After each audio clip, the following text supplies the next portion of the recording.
உலகில் உள்ள அனைத்து மக்களும் ஏதோ ஒன்றின் மீது பித்தாகத்தான் உள்ளார்கள். பணம், பதவி, தீராத காதல், தீராத ஆசை என அனைத்திலும் பித்தாகத்தான் உள்ளனர். ஆசைகள் அனைத்தும் அளவற்று போனால் அவரவர் உள்ளே இருக்கும் அரக்க குணம் வெளிவரும். இதற்கான காரணங்கள் என்ன? ஆசை வைப்பதா? ஆசை வைக்க தூண்டுவதா? பணம், பதவிக்கு அடிமையானால் கூட பட்டி தெளிந்து மனம் மாறிடலாம். இதுவே அன்பிற்கு அடிமையானால் எப்போதும் சிரிப்பு சத்தமும் அக்கா தங்கையின் அடிதடி விளையாட்டு சத்தமும். தாய் அல்லாது தந்தை அன்பில் வாழும் ஓர் அழகான குடும்பம். அப்பா சேகர், அக்கா தேவி, தங்கை சத்யா. சத்யா கல்லூரி 2ஆம் வருடம் படித்து வருகிறாள். தேவி படிப்பை முடித்துவிட்டு தன் அப்பாவின் சொந்த நிறுவனத்தை நடத்தி வருகிறாள். அழகான அன்பான குடும்பம். கல்லடி பட்டாலும் கண்ணடி படக்கூடாது என்பார்கள். அது உண்மைதான் போல். சிரிப்பில் சிறகடித்து பறந்த இந்த அன்பான கூட்டிலிருந்து அப்பா சேகர் மறைந்து விட்டார். துக்கம் சூழ்ந்தது அவர்கள் வீட்டில். உறவினர்கள், சுற்றத்தார்கள் யாருக்கும் ஆறுதல் சொல்ல வார்த்தை இல்லை. என்ன சொல்வார்கள்? என்ன சொல்லிவிட முடியும்? அவர் இருந்த இடத்தை யாராலும் நிரப்ப முடியாது. நாட்கள் ஓடியது. தந்தை அல்லாது வாழ்க்கையை வாழ பழகி கொண்டார்கள். தந்தை இறந்த சோகம் தீரும் முன்பே தேவிக்கு காத்திருந்த அதிர்ச்சி. காரணமின்றி தங்கை சத்யா தூக்கில் தொங்கினாள். அதை கண்முன் பார்த்த தேவியின் மனநிலையை சொல்லவும் வார்த்தை இல்லை. கண்ணீர் தேங்கி நிற்க வார்த்தைகள் யாவும் தொண்டையில் சிக்கி கத்தி கதறவும் முடியாமல் தூக்கில் தொங்கி கிடக்கும் தன் தங்கையை கட்டிப்பிடித்து நின்று கொண்டிருந்தாள். அருகில் இருக்கும் சுற்றத்தார் தேவியின் நிலையை கண்டு மனம் கலங்கி ஆம்புலன்ஸுக்கும் போலீஸுக்கும் தகவல் கூறினர். சத்யாவின் உடலை மருத்துவமனைக்கு கொண்டு சென்று பரிசோதனை செய்தார்கள். வீட்டில் போலீசார் விசாரணை செய்து கொண்டிருந்தார்கள். துக்கத்திற்கு வந்திருக்கும் உறவினர்கள் அனைவரிடமும் விசாரணை மேற்கொண்டனர். இறுதியில் தேவியிடம் விசாரணை செய்தார்கள். உங்களோட தங்கச்சி எப்போ காலேஜ் போவாங்க? திரும்ப எத்தனை மணிக்கு வருவாங்க? அவங்க யாரையாவது லவ் பண்ணுறாங்களா? உங்களுக்கு அதை பற்றி எதுவும் தெரியுமா என்று போலீசார் தேவியிடம் கேட்க, தேவி அவள் காலையில் 10 மணிக்கு போயிட்டு சாயங்காலம் 4 மணிக்கு வீட்டுக்கு வந்துடுவா சார். அவள் யாரையும் லவ் பண்ணலை சார். நாங்கள் 2 பேரும் எங்கள் லைஃப்பில் எது நடந்தாலும் சொல்லிப்போம். ஆனால் என்ன காரணத்துக்காக இப்படி பண்ணான்னு தெரியல. என்னை இப்படி 2 பேருமே தனியாக தவிக்க விட்டு போயிட்டாங்க. இப்படி கண் கலங்கி தேவி அழுவதை கண்டு போலீசாரும் மனம் வருந்த அங்கிருந்து சென்றனர். சத்யாவின் இறுதி சடங்கின் போது போலீஸ்காரரும் அங்கு இருக்கிறார். அப்போது அங்கு ஒருவன் சத்யாவின் சடலத்தை கண்டு கூச்சலிட்டு கத்தி அழுது கொண்டிருக்கிறான். அவன் பெயர் ஆதி. மறுநாள் போலீஸ் மருத்துவமனைக்கு சென்று போஸ்ட்மார்ட்டம் ரிப்போர்ட் வாங்கும்போது அவருக்கு திடுக்கிடும் ஓர் தகவல் கிடைத்தது. சத்யா தூக்கு போடும் முன்பே மூச்சு திணறல் ஏற்பட்டு பின் தூக்கிலிடப்பட்டுள்ளார் என்று. இந்த செய்தியை கேட்டதும் இந்த விசாரணை தீவிரமாக மேற்கொள்ளப்பட்டார்.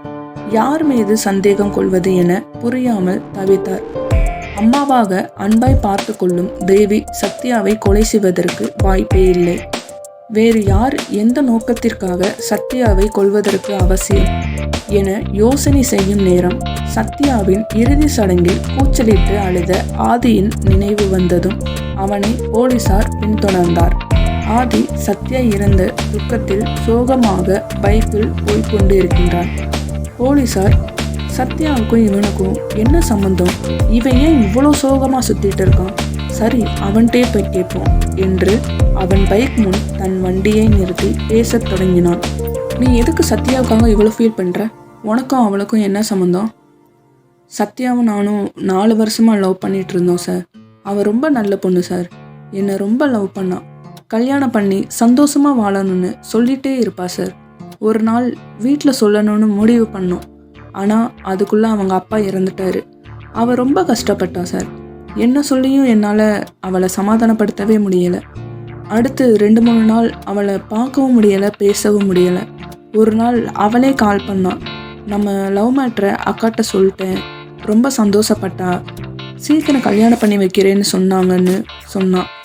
சந்தோஷமாக தான் சார் இருந்தா. ஆனால் ஏன் இப்படி பண்ணிக்கிட்டான்னு எனக்கு ஒன்றுமே புரியலை சார் என்று ஆதி நடந்த அனைத்தையும் போலீசாரிடம் கூற, அப்போதுதான் போலீஸ் தேவியிடம் விசாரித்த போது தன் தங்கை யாரையும் காதலிக்கவில்லை என்று கூறியது நினைவில் வந்தது. போலீஸ் உடனே தேவி வீட்டிற்கு சென்று மீண்டும் ஒருமுறை விசாரிக்க வேண்டும் என்று விசாரிக்க தொடங்கினர். உங்கள் தங்கச்சிக்கு மூச்சு திணறல் இருக்கா? ஆமாம் இருக்கு. போலீஸும் சரி, கடைசியாக சத்யாவுக்கு எப்போ மூச்சு திணறல் வந்துச்சு? எங்கள் அப்பா இறந்து போனப்ப சார். சத்யா யாரையாவது காதலிச்சாங்களா? அது உங்களுக்கு தெரியுமா? அவள் யாரையும் காதலிக்கலை. பொய் சொல்லாதீங்க. காதலிச்சிருக்காங்க. அது உங்ககிட்ட சொல்லியிருக்காங்க. அது உங்களுக்கு பிடிக்காததுனால அவங்கள கொன்னுட்டீங்க, அப்படித்தானே என்று போலீசார் இப்படி கூறியதும் தேவியின் முகமாற நடந்ததை நினைக்கிறாள் தேவி. ஆதி போலீசிடம் சொன்னது போல் சத்யா தேவியிடம் தன் காதலையும் காதலனை பற்றியும் கூறுகிறாள். தேவியின் காதலை ஏற்றுக்கொள்வது போல் நடித்து இரவு சத்யாவின் படுக்கறைக்கு செல்கிறாள் தேவி. அங்கு சத்யா மூச்சு திணறலால் தவிக்க அதை பார்த்தும் உதவி செய் என்று கேட்க அருகில் போன தேவி சத்யா சற்றும் எதிர்பார்க்காத நேரம் தன் தங்கை என்றும் பாராமல் கழுத்தை நெரித்து கொன்று பின் தூக்கிலிடப்பட்டாள். இதையெல்லாம் தேவி போலீசாரிடம் சொல்ல, கூட பிறந்த தங்கச்சியை கொல்றதுக்கு காரணம் என்ன? அவள் லவ் பண்ணதுனாலயா என்று கேட்டவுடன், எங்கள் அப்பாவோட இறுதி சடங்குல ஆதியை பார்த்தேன். எனக்கு அவனை ரொம்ப பிடிச்சிருந்தது. அடுத்து அவனை பார்க்கவே முடியலை. ஒரு நாள் சத்யா என்கிட்ட வந்து எனக்கு யாரை பிடிச்சிருக்கோ அவனையே லவ் பண்ணுறேன்னு வந்து சொன்னான். போலீஸும் அதுக்காகவா அவன் தங்கச்சியை கொண்டான்னு கேட்க, தேவி, நான் என் தங்கச்சியை கொல்ற ஐடியாவே எனக்கு இல்லை. அன்னைக்கு நைட்டு யதார்த்தமாக தான் அவள் ரூமுக்கு போனேன். அவளுக்கு அப்போது மூச்சு திணறல் வந்துச்சு.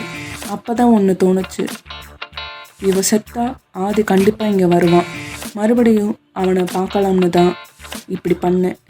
இதை கேட்டதும் போலீஸ் கதிகலங்கி தேவியை பார்த்தார். அவளே தான் கொலை செய்ததை ஒப்புக்கொண்டதால் அவளை கைது செய்து மனநல காப்பகத்தில் சேர்த்தனர். யாரும் எதிர்பார்க்காத ஒன்று, ஆசை ஒரு மனிதனை எந்த எல்லைக்கு வேண்டுமானாலும் கொண்டு செல்லும்.